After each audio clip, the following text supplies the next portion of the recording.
The noughties didn't go so well for me.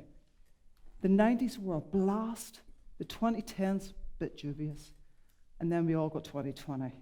It's delivered us challenges, anxieties, griefs and losses we did not anticipate nor expect. And before the pandemic hit at the start of 2020, I was diagnosed with young onset Parkinson's disease at the grand old age of 46. All the symptoms I've been having, the stiffness, the rigidity, the tremors, the shuffling, the difficulty swallowing and choking, the loss of dexterity in my hands, the expressionless face, where I looked sad and mad all the time. My friends constantly thought I was ticked off at them. It was all signs of Parkinson's disease. And well-intentioned people said to me, well, you know, Nic, at least it's not life-threatening. This was true. It's a chronic degenerative condition, something I'd grown quite used to. Because back in those dodgy 2010s, I had been an avid adventure sporter. Marathons, rafting trips, mountain biking trips, adventure races, ocean swims, you name it, if it had adventure in front of it, I was in for penny, in for pound. And I was training for an Iron distance event. And when I was training for the event, it wasn't going as well as it normally would. I was getting dropped off bike rides, struggling with running, my swimming wasn't improving. But when you're training in sporting events like that, you're told, it's all in your mind. Push through the pain. Your body can do anything. I kept pushing. And I got to the start line, and the panic was rising inside me. It was different from my normal pre-race jitters. I thought, I'm not ready for this. But I got in the water anyhow, but I bonked in the swim. 2 months later, I was in the cardiologist's office. He said to me, Nic, you've got hypertrophic cardiomyopathy. Your heart is failing, it is stiffening, your function has dropped by 11%. We need to start medicating to preserve the function of your heart. It is going to get worse. Your big sporting endeavours are over. That was life-altering for me, because sport had been a big part of who I was. It was part of my mental health, my sanity, how I dealt with life and the stresses. But again, well-intentioned people said to me, well, you know, Nic, at least it's not life-threatening. This was true. And I knew something about life-threatening, because back to the noughties, 2005 to be precise, I was diagnosed with aggressive stage 3 HER2-positive breast cancer, bit of a mouthful. A double mastectomy ensued, ovarectomy, chemotherapy, radiotherapy, immunotherapy, hormone therapy, all thrown at me. And the thing is with breast cancer as well, your inhibitions go out the window really quickly, because you have to flash your girls at all and sundry. Now, I had exceptionally small girls, I have to say, and every surgeon I met could not help themselves but pass comment on how small they were. One surgeon said to me, you know, Nic, if I take the one offending boob off, my smallest implant is going to leave you lopsided. I thought, well, fair enough then. You can give me a bigger setback then, please. Silver linings and all of that. But all joking aside, though, I knew cancer was a tough road. Because at the start of 2005, it had already come calling into my life. My beautiful blonde-haired, blue-eyed girl, Kenzie, at the start of 2005. Now, Kenzie was a feisty, vivacious little girl. No did not enter her vocabulary, and she could throw a patty better than the best of them. But when she started to fall over and scream in acute pain, I knew this was different. And as a parent, we are often told, if you notice a difference in your child's behaviour, take them to the doctor. I did, numerous times. Numerous times I was dismissed. It's a behavioural issue, it's a toilet training issue, go home. But the pain attacks were getting worse and more intensive. So I rocked up to the National Children's Hospital here in New Zealand in March. They noticed something was wrong, so they kept us in. And over a 3-week period, numerous invasive tests were done on Kenzie, and she was traumatised after 3 weeks. But after that period of time, she'd gotten worse, to the point she was completely paralysed on a morphine pump. And they were going, it must be a weird and wonderful virus. Has to be. But a doctor I used to work with came in one Saturday morning and went, Nic, there's something going on here. I'll order the full body MRI. When he ordered the MRI, the full body, it turned out Kenzie had a tumour at the top of her spine. All her symptoms were typical of spinal cord compression, but they missed it because they were looking at the fact that she was 2.5. And anger, fear, anxiety rose up inside of me.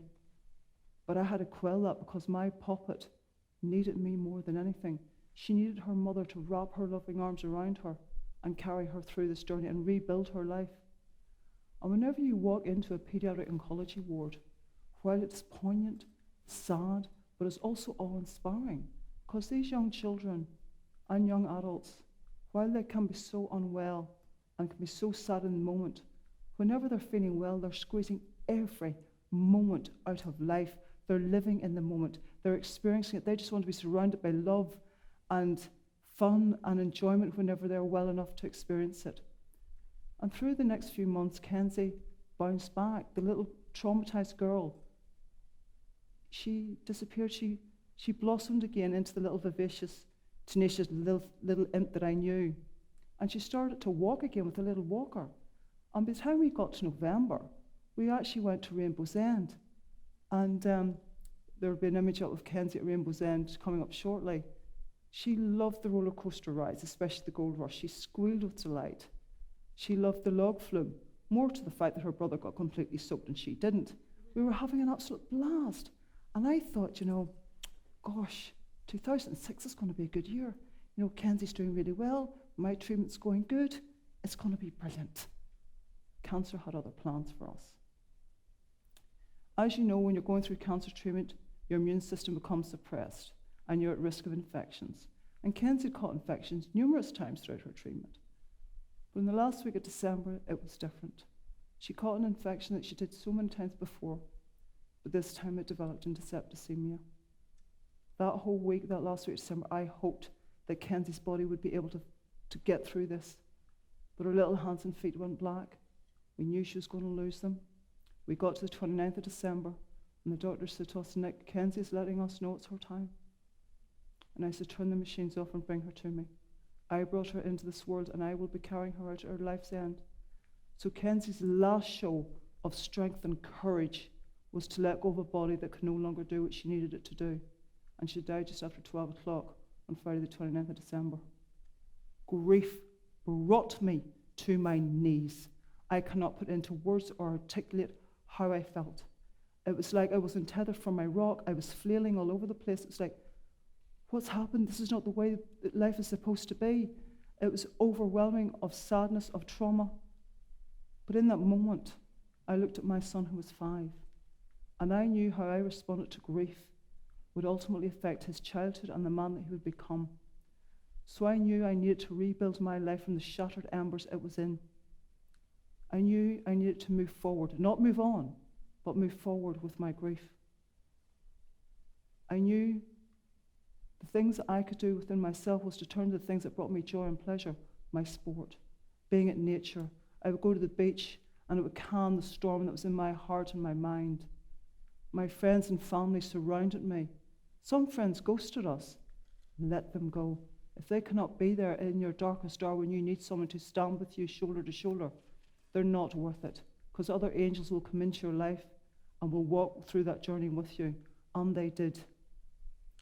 But this was too big for friends and family alone. I knew I needed a therapist because this was such a magnitude of loss, including me having my own cancer. And I didn't want my grief to become unresolved and complicated and develop mental health issues later on. So I got a therapist, and she seen me. She had a little foundation of her own. So she seen me at no charge. Now, I couldn't have afforded it. She was a godsend to me, because I would not be here today if it was not for Maxine Bergen-Page, because she helped me start to rebuild my life. I went back to university to study. I got involved in the Herceptin campaign here in New Zealand, advocating for better access to medicines for women.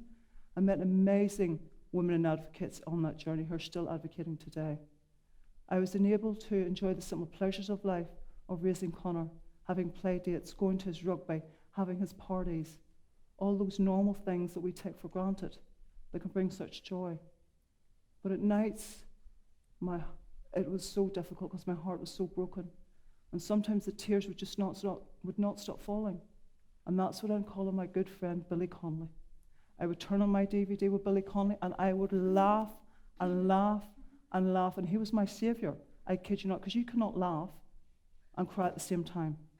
And I did not think I'd be sharing the same things with Billy Connolly today, such as cancer and Parkinson's disease, or some things I'd rather not share with my idol. But hey.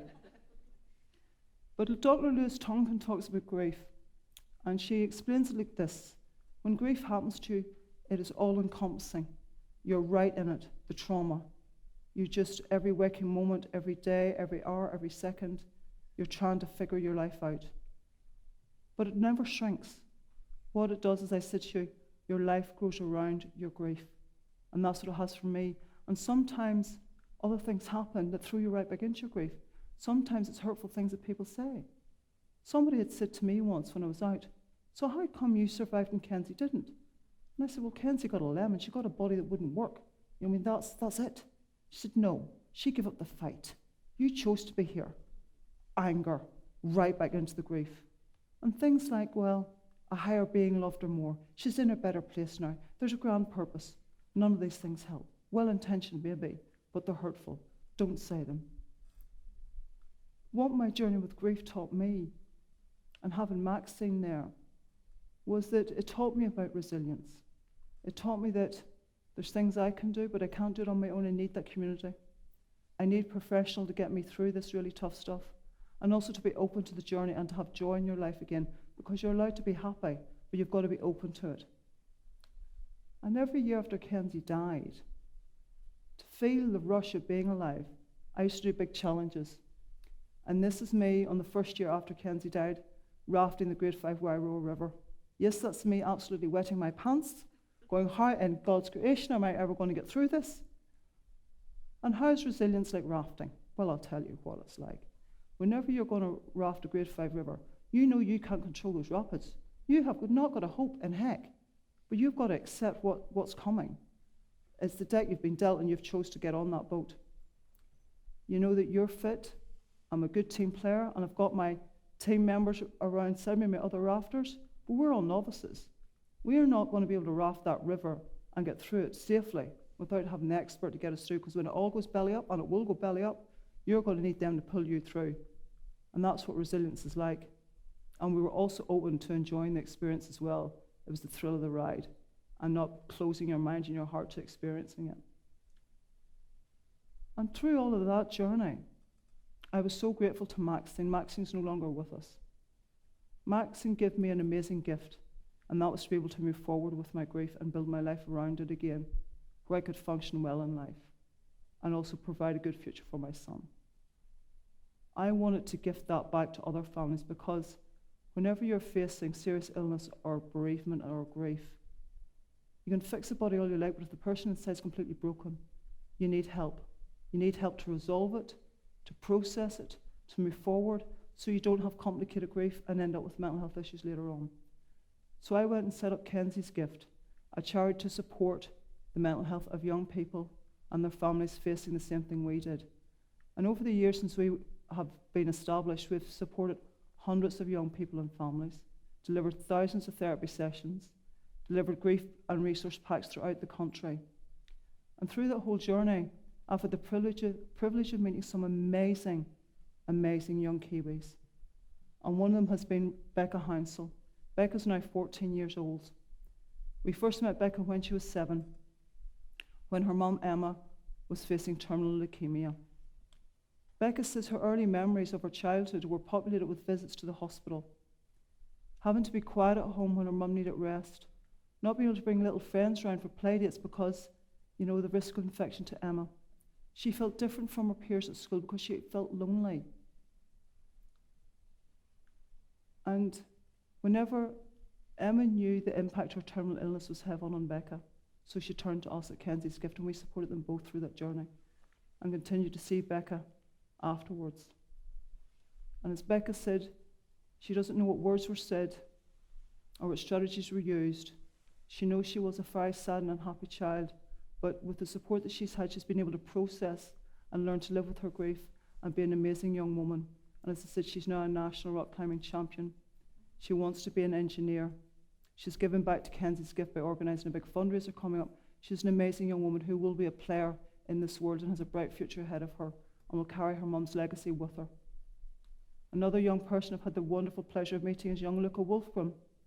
This is Luca and his brother Costa. Costa died a few years ago now from childhood cancer. And we supported Luca at that time, and he said he needed the support to help him make the small steps to help him make sense of his grief. And for Luca, for him, he said to us, when grief is shared, it feels less lonely. And when Costa's name is mentioned, it makes him so happy. And often we're guilty of that, because whenever grief happens, we often don't talk about it. We don't want to share. We don't mention the person that's died, their name again. When all people want to hear they've been alive, it brings them joy and happiness. And Luke has been a great advocate for other young people. He's made 2 award-winning movies called Our Superheroes and Dear Grief, which was part of a Kenzie's gift campaign, to share what it's like living with grief, so other young people do not feel so alone. And as Becca said, she felt alone. But by giving a voice to grief, it's opening up the conversation so young people do not feel they're alone in their grief. And when grief is shared, as Lucas says, you feel less lonely. For me, in the 15 years since Kenzie's died, I've been able to watch my son grow up. Whenever I was first diagnosed, all I wanted to be was alive till he turned 18. He's now 20. He's got his future ahead of him. He makes me proud every day. I just hope that life deals him a better hand than it dealt me. For me, even though I have got a malfunctioning body that continues to play up, I live the best life I can and squeeze every ounce of life out of it, because that's how I can best honour Kenzie. And the greatest gift that grief has given me has been the strength of resilience. Thank you so much.